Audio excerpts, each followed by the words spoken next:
So I wanted to shoot a video to give some extra details about how I was able to DIY this super wide opening. It's almost 30 feet wide on my 48-foot tall passive ICF house that I'm building. So here's just a couple of details. One is because of how wide the opening is. So on the right hand side, that's going to be a 2-foot bump out for the entryway. On the left hand side is the first bay for the garage, and then that'll also have a 2-foot bump out. And then the last bay is a 5-foot bump out for the second bay. But going back to, let me step back so you can kind of get a better, I can't even step back far enough in the garage.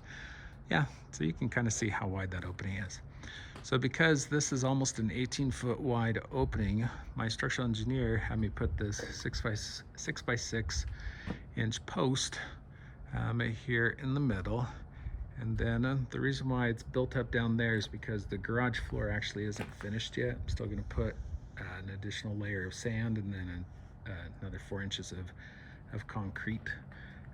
That's also the reason why I've got this rebar sticking out of this column, is because that rebar will actually be embedded in the next concrete slab that we finish off the floor with. Okay, so going back to, obviously, I did a different video on all the bracing that I did. It's now been over a month, so I was able to take the bracing down. But one of the things that the structural engineer wanted is over this entire opening, I actually have a structural lentil, or I should say a rebar lintel. And so my rebar is 2 pieces of number 5 on the bottom, and then 32 inches above that is 2 more pieces of number 5 rebar. And then every foot I have a number 3 stirrup. I actually ran out of my number 3 rebar, so I ended up doing number 4 for my stirrups, which is, I mean, it wasn't that expensive. It was maybe 20 bucks, maybe 20, yeah, $20 worth of rebar. So I went ahead and bent my stirrups using my handy dandy my rebar bender. So above this is basically a massive lintel that goes the entire distance. Now the other option that I could have gone with is, instead of doing a concrete lintel with rebar, I could have done a 30-foot piece of this steel beam that I did do on the inside of the garage.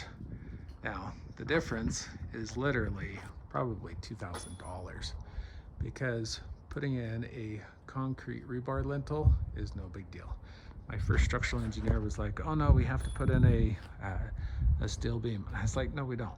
I know what the concrete lintel schedule is, and I can easily span it. So anyways, I had to pay off those first structural engineers and get somebody who actually knew what they were doing. So my second structural engineering firm, they were able to engineer it.